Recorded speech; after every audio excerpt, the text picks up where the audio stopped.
1945, war comes to Germany. Der totale Krieg schlägt in all The seiner total war strikes back at the Germans in all its drama, to reach its climax on German soil. deutschem Boden seinen Höhepunkt. 100 days of death and terror. There were moments, of course, before the Allies had crossed the Rhine. There were fears that the war could even go on into 1946. The Allies conquer the Third Reich. For many, these 100 days were simply a struggle for life or death. Leben und Tod. Survival or destruction. One can only imagine the horror of these final days. For Hitler, it was clear that he would kill himself. The only question was when. Hitler's end in the bunker. The downfall. Die letzten 100 Tage waren The last 100 days were certainly the most terrible in the entire war for Germany and the German people. Krieges. The Germans capitulate unconditionally.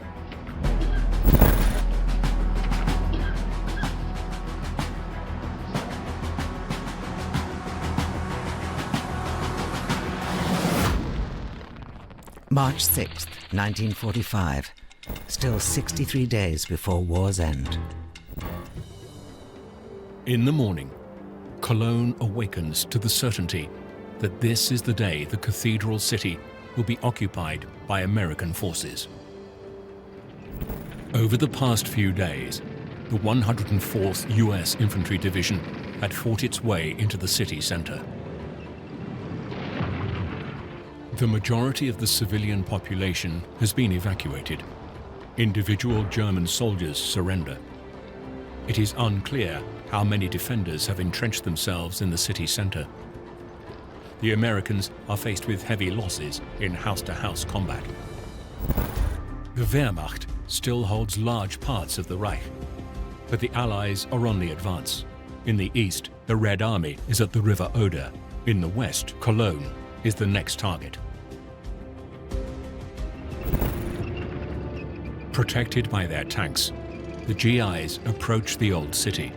On 6th March, the New York Times warns of scenes like Stalingrad, lurking snipers and Wehrmacht units entrenched in alleyways.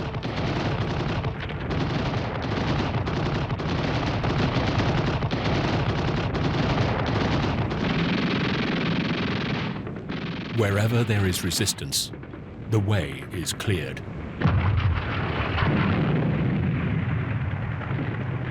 At the cathedral, a German tank stands in the Americans' way. Cologne is certainly symbolic of a turning point, getting so close to the Rhine. As one of Germany's major cities, the largest city in the West, Cologne is the symbol that ultimately the Allies cannot be stopped. Yes, if they cannot defend Cologne, what can be defended at all? It's all about propaganda, about symbols, about created images of war. And here, of course, the Allies can promote the conquest of Cologne as a huge victory in saying even Cologne has fallen. Ist gefallen. In fact, there's very little gunfire. At 5 p.m. local time, the battle for Cologne is over. The High Command of the Wehrmacht almost laconically reports, the ruins of Cologne were left to the enemy. As propaganda minister Josef Goebbels indignantly writes in his journal, that Cologne capitulated in an hour is downright shameful. US paramedics attend to an injured woman who got caught between the lines. Others are less fortunate. Old men consisting of nothing but skin and bone, cripples with glass eyes and wooden legs. The US Secret Service describes Hitler's last stand in Cologne. March 8th, 1945. Still 61 days before war's end. Remargan, 50 kilometers south of Cologne, stand the remains of a railway bridge that once spanned the Rhine. The day before, the Americans took the Ludendorff Bridge. German explosives had only damaged but not demolished it, so the GIs were able to cross the Rhine for the first time. Within 24 hours, 8,000 US troops form a bridgehead on the right bank of the Rhine.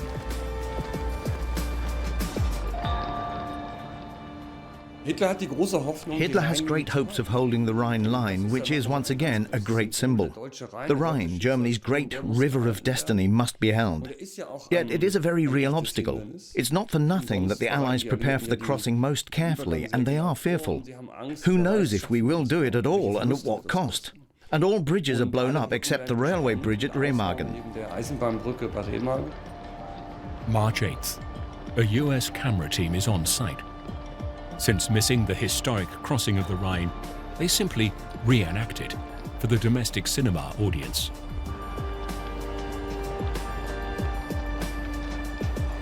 A milestone on the road to victory. The effect was, funny enough, not so much in the West. The real effect was in the East, i.e. on Stalin, because what we see is the crossing taking place on the 7th, the capture of the bridge. The very next morning, Zhukov is ordered straight back to Moscow to start planning the Berlin operation. And this is absolutely key, because the moment Stalin realizes that the Americans are across the Rhine, they might advance very rapidly indeed. And for him, the vital thing is to take Berlin before the Americans. As Marshal of the Soviet Union, Georgy Zhukov is largely responsible for the Red Army advance in the east. He is regarded as a capable commander. On this 8th March 1945, Stalin immediately demands plans for the Battle of Berlin. Thus, for Zhukov's troops, the conquest of the Reich capital is the major goal.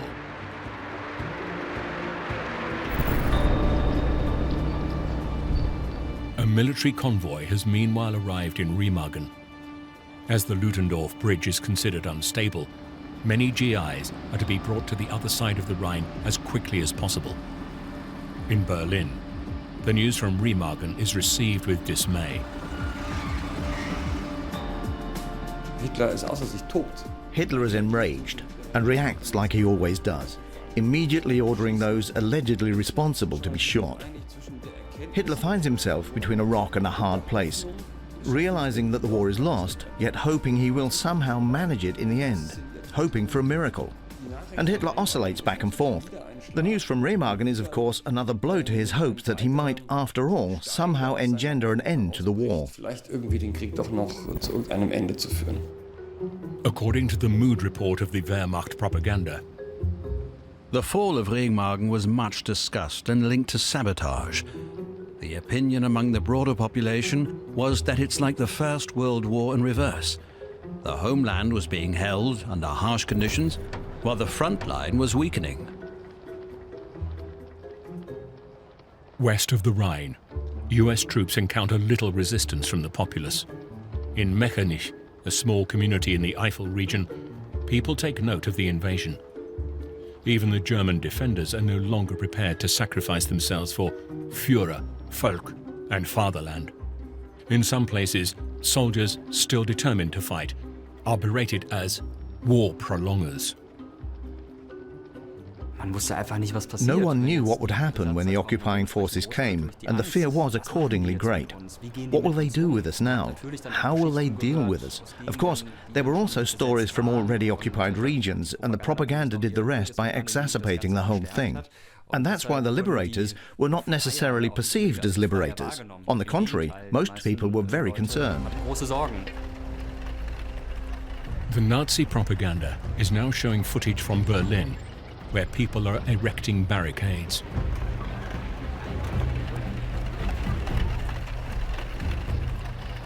The mood has hardly changed. It is impossible to assess the true situation, or that of the enemy, and how everything will turn out. It is hard to believe in a good end to the war. On the other hand, one could not completely give up hope. The best thing was not to think and speculate, but do one's duty and wait and see what happens. Despite the constant fear of insidious bomb attacks, the German people continue to do their duty. Supplies are constantly rolling into the battle zones of the Eastern Front, where German troops are confronted by an enemy housed in their own towns and villages, and acting with a brutality unlike anything in the history of mankind. A look at the propaganda of the times portrays the Soviets as beasts that would descend upon the German people, ensure everything was destroyed. And of course, that was their greatest fear. Fear played a huge role, especially in the East, where there was massive resistance. In the east, the Red Army stands along a broad front on the Oder, but near Görlitz, the small town of Lauban has been retaken by the Wehrmacht. 8th March 1945, 61 days before the surrender. Prominent visitors from Berlin come to the Oder. Josef Goebbels wants to see the situation for himself. In his journal he writes, "The officers accompanying me report on the fighting morale of the enemy. It is not especially high. They always take the position that if you hit them hard, they'll soon have to run."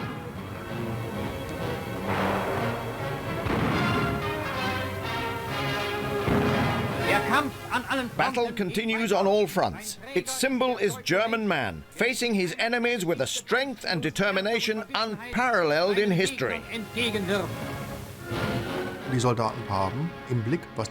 Bearing in mind what the Nazis did in the territories of the Soviet Union and Poland, the soldiers know that great punishment and retribution is coming. The Nazi regime is also operating with this fear, Goebbels especially. If you don't fight to the last man, your women will be raped and you will be massacred and sent to Siberia. In these places retaken by German troops, every house is marked by the cruelties of the Bolshevik soldateska. The bestialities are too monstrous to show all that the camera captured. These are some of the victims of those accursed, murderous beasts. In insatiable greed, the Soviet soldateska swept and plundered their homes.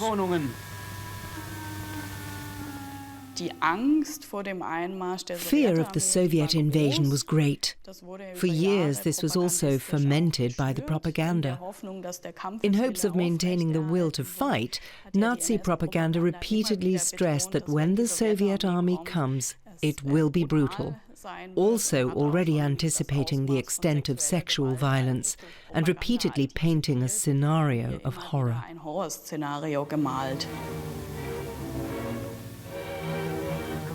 Terror is still etched in the faces of these German women. They tell of the days of nameless horror, defenseless, and at the mercy of the brutish hordes.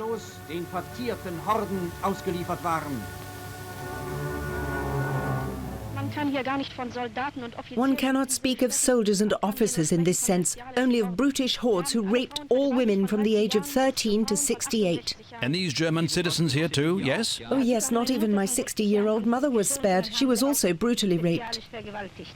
For the first time, one can say that this kind of propaganda began to be contagious. For now, it's all or nothing. And it's paradoxical that only at the end of the war does the propaganda suddenly take effect. Everyone knows that we got ourselves into this mess. It's going wrong, and now we all have to go down with a sinking ship. And there's no choice but to defend ourselves. The rare successes of the Wehrmacht are still exploited by the Nazi propaganda, as in Lauban. On the market square, Goebbels praises the troops who have recaptured the city. Among them is 16-year-old Willi Hubner. But joy at the counteroffensive will be short-lived. We know from the soldiers he talked to in Lauban, off camera, that he said, "Well, men, the situation is clear. But you're an elite division, so you have to fight for the system to the bitter end." Hitler's ideology, Hitler's conviction to never stop, never surrender, to perish if necessary, he lived it.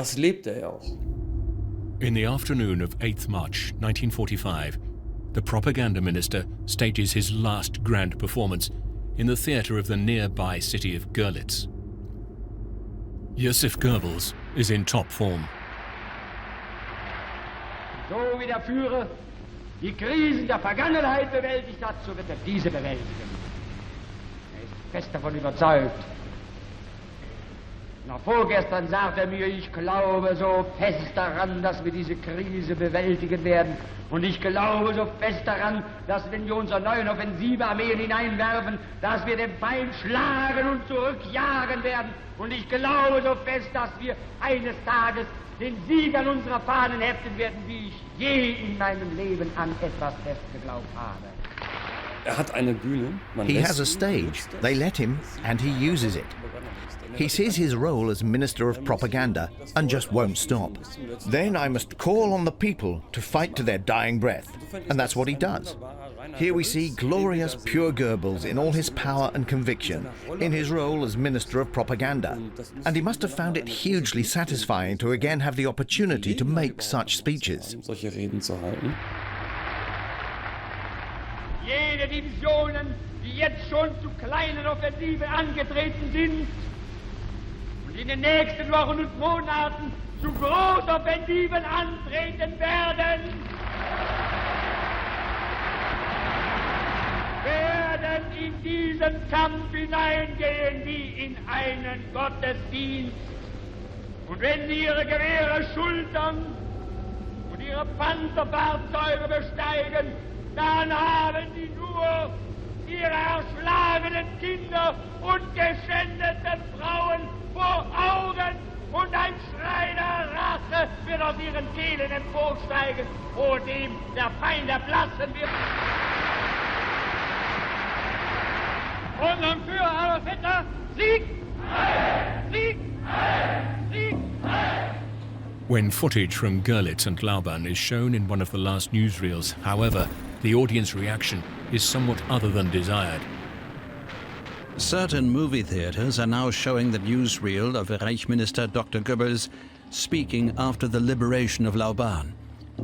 His talk of the coming offensive, which is to liberate the occupied territories within days or weeks, is met with laughter and derision. March 19th, 1945, still 50 days before war's end. The bridge at Remargan has meanwhile collapsed as a result of repeated German air raids. A US pioneer unit had still vainly tried to salvage the unstable structure. Hitler's order to smash the American bridgehead on the right bank of the Rhine remains ineffective. Instead, American units are advancing to the south. In Rheinbrawl, a fanatical first lieutenant categorically refuses to capitulate and continues to offer resistance. At 3 o'clock on this March 19th, 1945, GIs invade the village. The villagers stayed in their cellars for days, waiting for the fighting to end. Any choosing to wave the white flag too soon was threatened with death by the soldiers. These Germans, too, face an uncertain future. You lived for many years in a dictatorship, in a state that told you what to do and not to do, and suddenly everything's totally different and you're on your own. The state is no longer leading you by the hand, so to speak, in both a positive and negative sense. And for many that was a dead loss. Most people were not very enthusiastic. Perhaps they were just relieved that the war was over. As a German soldier writes to his family, This war will not foreseeably end with a truce, but only when the resistance of the last division in the last corner of the Reich is broken.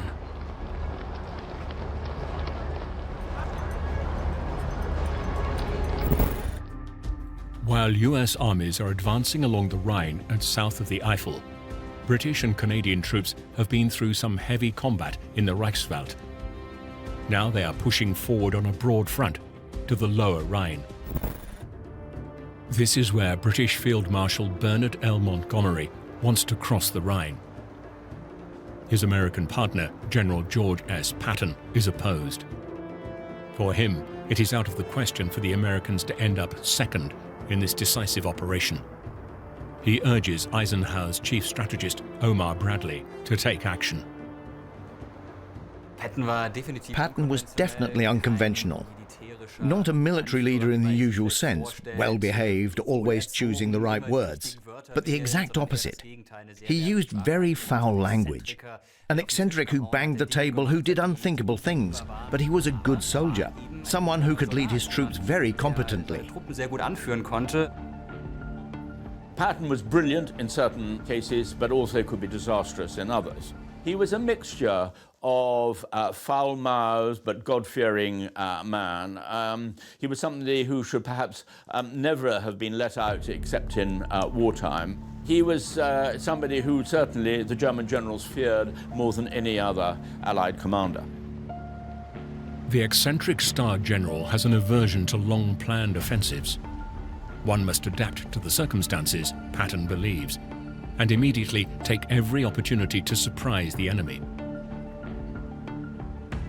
His soldiers both adore him and fear him.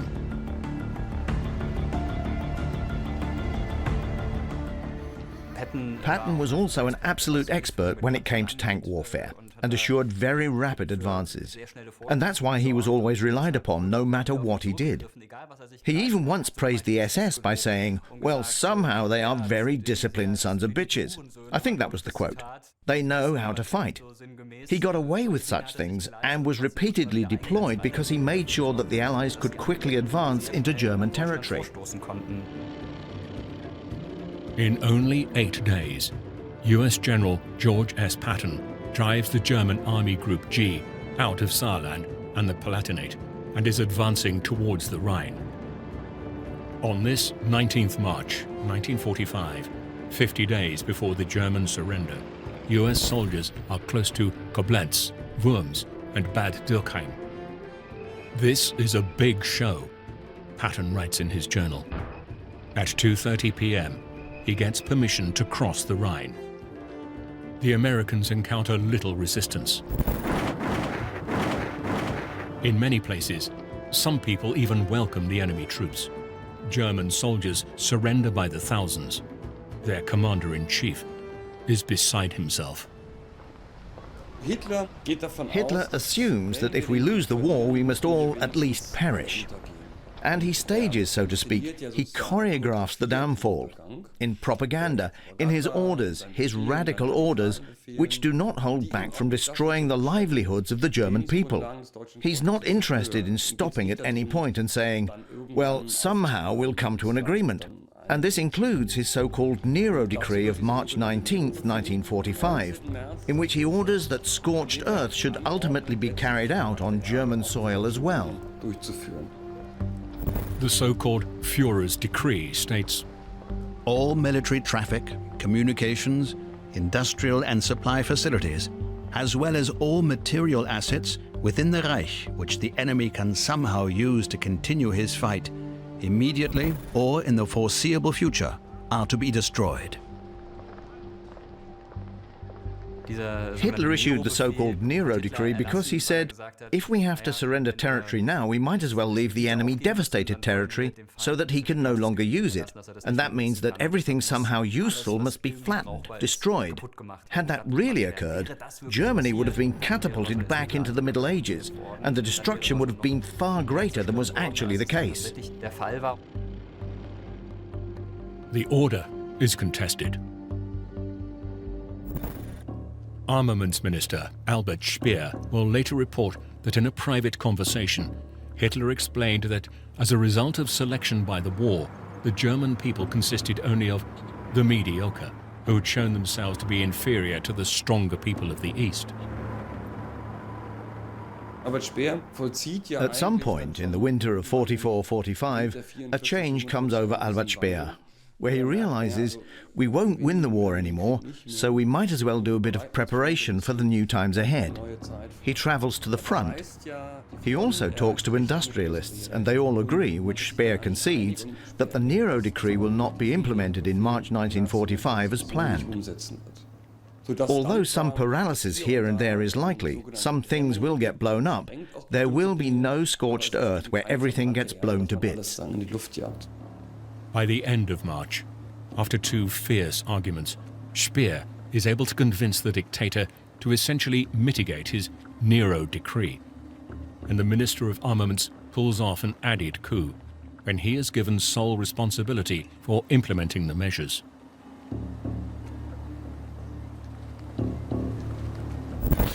March 20th, 1945, still 49 days before war's end. That afternoon, in the garden of the Berlin Reichschancellery, Adolf Hitler makes his last appearance for the Nazi propaganda. The scenes are shown a few days later in the German weekly newsreel. Hitler is rapidly deteriorating physically. Watching these final scenes of him awarding the Iron Cross to these very young soldiers, these Hitler youths, you don't think you're seeing a 56-year-old man, but someone very much older. Under the burden of war, certainly the psychological burden as well, Hitler's health is deteriorating. And here he is once again presenting the Junge Garde, or Young Guard, who fights for the regime, who is decorated. The Hitler youth, who then distinguish themselves in the battle for Silesia and elsewhere, on the Oder front and so on, in order to give fresh hope to a Junge Garde who fight in the People's Army and other units. After the dictator has disappeared off stage, the youngsters are introduced. As the Russians advanced closer to Lauban, I volunteered as a messenger for the combat commander of Lauban. My mission was to bring reports to the individual company command posts. Added to that, I often brought bazookas and rations to the main battle line. I brought the bazookas in hand carts or barrows into the HKL under enemy fire. 12-year-old Alfred Tschesch is hailed in the official Nazi newspaper Völkischer Beobachter as a role model for the battling youth in the struggle to be or not to be. March 23rd, 1945, still 46 days before war's end. Nierstein on the Rhine, from where the Americans are planning to cross the river at night. But on his own authority, General Patton has brought the operation forward by 24 hours. On the morning of March 23rd, 1945, everything is decided in Nierstein. Supplies roll through the city. Camera teams of the US Signal Corps record the world historical event, the largest amphibious landing operations since D-Day.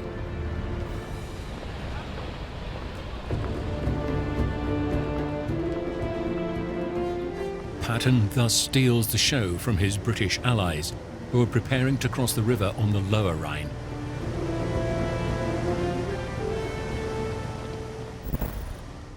The Allies stand in a broad front at the Rhine, while Montgomery and his armies are close to Wesel, still waiting for the order to attack. The Americans have formed a bridgehead at Nierstein. The few German defenders on the eastern bank of the Rhine surrender without resistance. On this, March 23rd, 1945, an excited Patton calls General Omar Bradley. "Brad, for God's sake, tell everybody we made it over. Tell the world that the Third Army did it before Monty even began the crossing." It's Patton's triumph, and he wants to celebrate it properly. Patton would like to take every opportunity of demonstrating, shall we say, a fairly popular, often even vulgar, contempt for the enemy. He would certainly have done that if it was a question of the Soviets were on the other side, because he certainly hated the Soviets just as much as he hated the Nazis. Farther south, the next day, in Oppenheim, Patton crosses the Rhine in a jeep.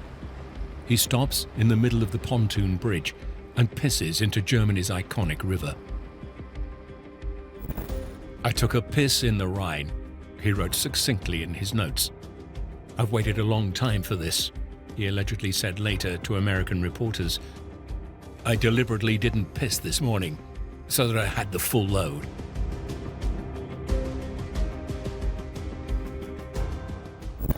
March 25th, 1945, still 44 days before war's end. The Royal Air Force bombs German positions and traffic routes on the lower Rhine in order to block the retreat into the Ruhr area. The few who won the Battle of Britain have today become the many for the Battle of Germany.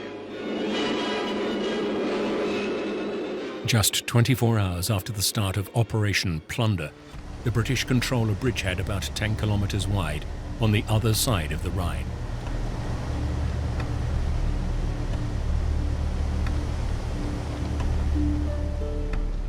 The British commanders had meticulously prepared the gigantic maneuver in the war room of the War Cabinet in London. Prime Minister Winston Churchill, however, is unaware that the Americans are thwarting his plans. He believes that the Allies, under British leadership, will conquer the Ruhr area from the Lower Rhine. The Prime Minister travels to the headquarters of Field Marshal Montgomery to attend the spectacle in person.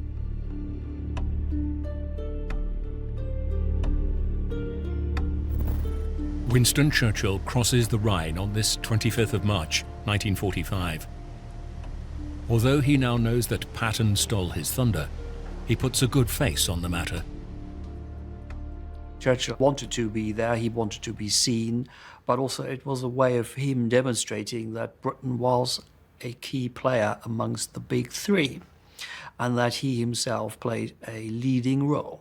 That's why he crossed the Rhine with Montgomery against the orders of Eisenhower. Eisenhower would not want to have exposed the British Prime Minister to any kind of danger. With the Prime Minister making another crossing of the Rhine, the advancing armies roll on into the Reich with relentless speed. As Germany's doom approaches, the soldiers of the Allied armies pay tribute to Britain's man of destiny, whose courage and steadfastness in the dark years will be remembered in the hour of victory. Churchill is said to have repeatedly shouted, "Now we have them! Now they're finished!" At the same time, US units are advancing on the right bank of the Rhine. To cover their retreat, the German defense has set fire to the fields and woods. But scorched earth cannot stop the superiority of the GIs. They have an easy time of it with the Germans. For the Americans, the battle is long over. Conscious of victory, they smirk.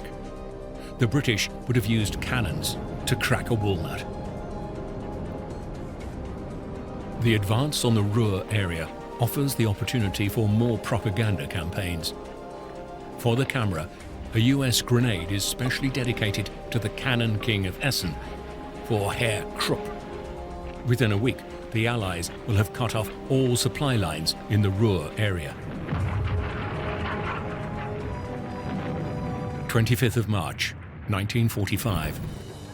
The Nazi Gauleiter has bills posted in Essen. We will crush the enemy again with brutal force. Women and children are no longer allowed in this combat zone. Food, housing, bread, milk, water, light, etc. will all be cut off. There will no longer be any means of survival. Total evacuation is therefore imperative.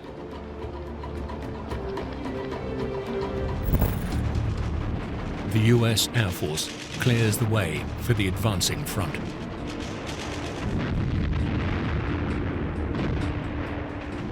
The GIs are to encounter as little resistance as possible as they advance, in order to keep losses to a minimum.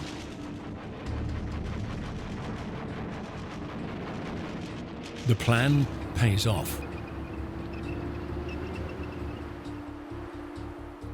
25th March, 1945, 44 days before the end of the war. A 23-year-old woman in a small village in the Westerwald region writes in her diary, "Suddenly somebody shouts, 'The Americans are coming.' You can no longer think. You can only say with Schiller, 'Everything is running, rescuing, taking flight.' A sad picture unfolds before our eyes behind the village. Is this our proud German Wehrmacht?"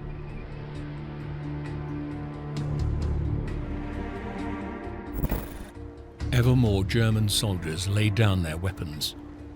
Many villages and towns are surrendered without a fight. General Patton writes to his wife, "It seems to me the war is over."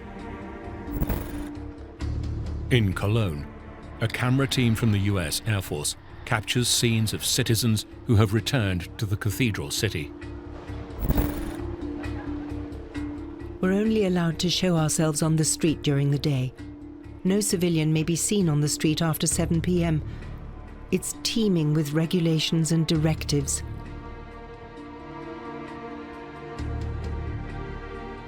This time we're to be thoroughly exorcised from militarism and National Socialism.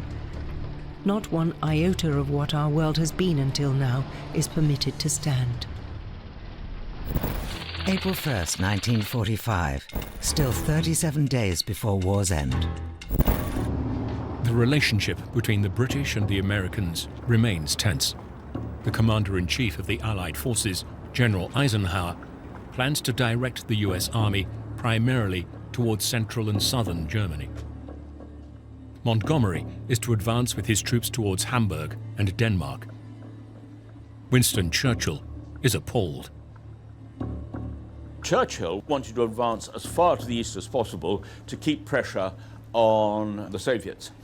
And when he found that, in fact, Eisenhower was in direct contact with the Russians without informing the British, and this was a famous and notorious communication which was sent at the end of March, basically outlining what his plan was going to be. And he told the Russians, even before he told the British, what he was planning to do. And this caused very serious concerns in British circles, not surprisingly.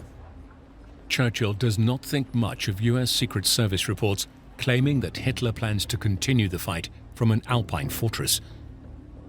But Eisenhower has already notified Stalin by telegram that he has no interest in conquering Berlin. Stalin replies, when he hears that Eisenhower is much more interested, he thinks that Berlin's got no further strategic value, and that Eisenhower is much more interested in meeting up to the middle of Germany and also to the south, where he thinks there is going to be an Alpenfestung. Stalin encourages this idea, and in his reply on the 1st of April, he says basically, oh, I'm only going to send reconnaissance forces against Berlin, and that won't take place until May, but it's quite right, we should meet up further to the south. It was the biggest April Fool in, I think, probably in history. The British must yield. On April 1st, 1945, the War Cabinet approves Eisenhower's plan. As far as Churchill is concerned, the West is thereby leaving all of Central and Eastern Europe to Stalin. But from his point of view, there is actually one good thing about the decision. It is clear to all that the conquest of Berlin would only come at great sacrifice. Neither the Americans nor ultimately the British want that. We want to crush Germany. We want to defeat Germany, and as soon as possible, with the fewest possible casualties. Then it might be more sensible to prevent a big final battle in the Alps, which would again claim more victims. But to quickly crush the retreating Germans, rather than fight a battle in the ruins of Berlin, which makes no military sense anyway, and would only cost thousands more British and American lives. To quote a situation report of April 1st, 1945 by the Allied High Command, the enemy faces a situation in the West that is beyond his control. It is pointless to prolong operations. Hitler is defeated. However, like all other Napoleons, he will not leave without fighting to his last breath.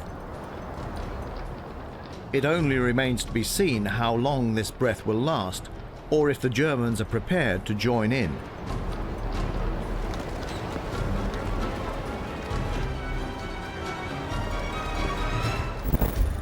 On this 1st April 1945, 37 days before the Germans surrender, the siege ring is closed. US troops have conquered Frankfurt am Main and are advancing towards the Harz Mountains and Thuringia. The Americans are concerned that German partisan units are forming behind the front. Hate is the prayer, revenge the war cry. With this slogan, the radio station Werwolf appeals to the German people on April 1st, 1945. This is Werewolf Station speaking, the station of the German freedom movement in the enemy-occupied territories. We werewolves will give everything for our people, and if we have nothing to give but our lives, then we will die for our people. The Werwolves declare that enemy soldiers and German collaborators are to be hunted down everywhere in the occupied territories. The idea was that this would be a guerrilla campaign fought behind the lines of the advancing enemies to disrupt supply lines, etc. As so often with the Germans in this period, they're very good on the symbols, and they even have a flag and a radio transmitter and so on. But the reality was actually quite different. I mean, there were about 200 Hitler Youth members who were trained up to become members of this organization, but nothing much really happens. Werewolf is something to be feared, especially by the German population too, so they don't get the idea of hoisting the white flag. On the one hand, it was aimed at smaller actions of sabotage, but on the other, at propaganda success, like the murder of a mayor. Whoever has allied himself with the enemy must be killed. We've passed a fair judgment here, and that should, of course, act as a warning. There is distrust, especially among the Americans. They are afraid of fanatical partisans among the friendly, waving Germans. So the propaganda catches on. But there are, in fact, only a few isolated werewolf campaigns. For example, one night, the mayor of a small town near Herford is shot dead on his own doorstep, although a party member had refused to blow up a power station and capitulated without a fight.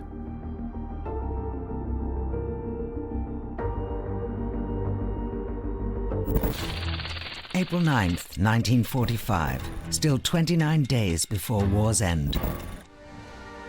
The Flossenbürg concentration camp in northern Bavaria. Here, in early April 1945, over 15,000 people are interned and used by the SS as slave labor. When the Americans liberate the camp at the end of April 1945, this footage is filmed. They find 1,500 survivors and many corpses. Disease, hunger, and exhaustion have caused the death toll to rise rapidly, but executions were also commonplace. In the final days of the regime, they just want to kill all those still sitting in the dungeons of the regime. They are not to survive. We won't survive ourselves. According to their logic, Hitler and his entourage, everyone who believes in him will not survive. So the enemies of the German people should not survive either. And that's why the execution sites are active. The regime does its best to ensure that nobody survives. US investigators discover that prominent Nazi opponents were executed in Flossenbürg on the 9th of April 1945 by personal order of Hitler. Among them, Dietrich Bonhoofer, the world-famous theologian, had been arrested by the Gestapo because of his contacts to the resistance. Dietrich Bonhoofer was really a man of God in the truest sense of the word, someone who lived for his faith and above all for his church, for the confessing church that opposed National Socialism. And his participation in the resistance was his downfall. For a long time, nothing could be proven against him, but after July 20th, they suddenly had something in hand, and so he was executed shortly before the end of the war. For Bonhoofer, death is only the end of his earthly existence. At dawn, on April 9, 1945, he goes to the gallows. An eyewitness later reports that never before had he seen a man go to his death so piously. The responsible SS officer sends an encrypted radio message to Gestapo headquarters in Berlin. Mission accomplished as ordered. Confirmation not required. The remains of Bonhoofer are burned in the crematorium of Flossenbürg. His final resting place is to be found in the memorial's so-called Valley of Death.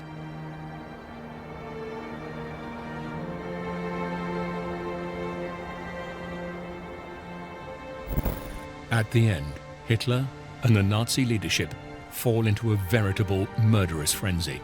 All those involved in the assassination attempt of July 20, 1944, and still languishing in the regime's prisons, are murdered. Those accused of high treason die on the gallows or under the guillotine.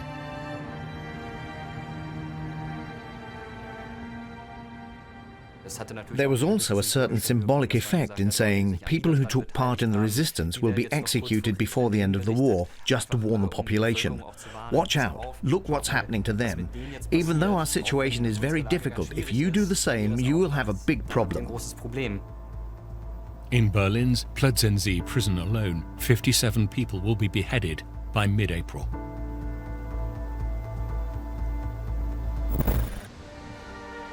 Hadomar, a small town on the southern edge of the Westerwald. On the Mönchsberg stands a psychiatric institution which is converted into an extermination factory by the Nazis. Hadomar has been occupied by the Americans since late March 1945. With horror, US investigators discover what happened here during the war. In the course of the euthanasia program, initially the disabled and mentally ill was systematically murdered in a gas chamber. Later, patients were killed with lethal injections or targeted malnutrition. In a neighboring village, a young woman is keeping a diary for her soldier boyfriend. On April 9th, she notes, "A dreadful fact has now been proven. Today it was revealed that 26,000 people were killed in the insane asylum in Hadomar. Is this permissible in the eyes of God and the world? The blood of these poor, tormented souls screams to heaven for vengeance. And for this, you've all spent years out there on the front to fight and bleed for a delusion and for nothing. Poor betrayed youth." On this 9th April 1945, 29 days before the end of the war, the Red Army reaches Vienna. In East Prussia, the battle for the capital of Kernigburg has been raging for days. Here, since late January, about 130,000 Germans have been boxed in. Soviet cameramen shoot these spectacular scenes of street fighting in the town centre. The major attack is completely chaotic, and the Red Army suffers appalling losses. On this day, an article with the headline, "Enough is Enough," appears in the military newspaper Roter Stern. Intended to fuel hatred among the soldiers, it says that the Germans are man-eaters, and there is no Germany. There is only a huge gang of thugs that runs away whenever there is any talk of responsibility. I don't think one must forget that the excesses committed by soldiers occur when there is no regulated handover, when there is no surrender. After surrender, there are generally few, if any, excesses at all, because a few hours, sometimes even a day or two, have passed between the action of battle and the surrender. Then feelings have cooled down. But when fighting is ended by fierce resistance, which costs the attackers half their number, then the danger of looting, massacre and excess is extremely high, as the soldiers avenge their comrades and attack the enemy in the heat of battle. On April 9th, 1945, faced with a hopeless situation, the commanding German general, Otto Lasch, decides to surrender the fortress Königsberg. Whereupon, Hitler has him sentenced to death. Königsberg becomes the Soviet Kaliningrad. Königsberg is a case that proves the opposite of what is usually said about the Red Army. We know that the capture or surrender of the city was relatively civilized and carried out according to the rules of martial law. That seems quite astonishing at first. There is a capitulation and a regular capture of the German troops, who were then led away as prisoners of war. 92,000 German soldiers are heading for captivity. Immediately after the conquest, the civilian population is driven from the city. Since late January 1945, the Red Army has stood at the Oder, preparing its major attack. The Oderbruch wetland is one of the last obstacles on the way to Berlin. It is only 75 kilometers to the German capital. Soviet troops have been busy for months building makeshift bridges. Over a distance of 200 kilometers, a huge force is to cross the river. On the far side of the Oder are the headquarters of Field Marshal Georgy Zhukov, who is to lead the main strike against Berlin with his 11 armies of the First White Russian Front.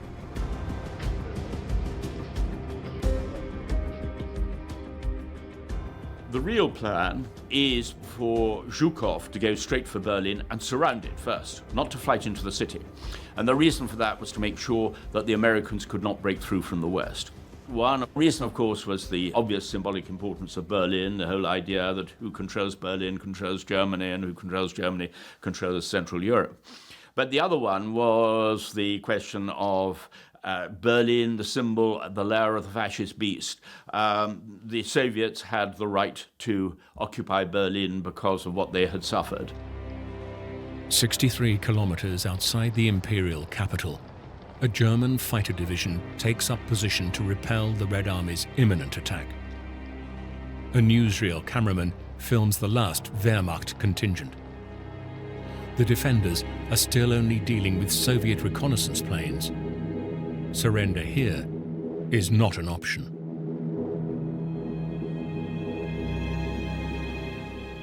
What is the consequence when I, as a soldier, lie at the Oder front with the Red Army before me? 99% would probably know it's game over. We don't have a chance. But what are the consequences? Should I go home? My home is probably behind the Soviet front. What should I do? The field gendarmerie is behind me. Somehow I still want to defend Berlin, defend my home. I am fighting for Hitler, for Germany, however I construct it. If I stick with it, I will only stop when I go into captivity or when an officer says it's over. Footage of slain Red Army soldiers is no longer shown in German cinemas. Outside Berlin, a soldier writes to his wife. Both are fanatical supporters of Hitler. Dearest, we bore everything together. Together. And together we are grateful for every gift. Together, that's just it. What are we alone? What meaning does it all have? What we have become? Not you and I. We. That is the beautiful, the great, for which we choose to bear everything, should it only remain to us. 29 days still to go before the unconditional surrender.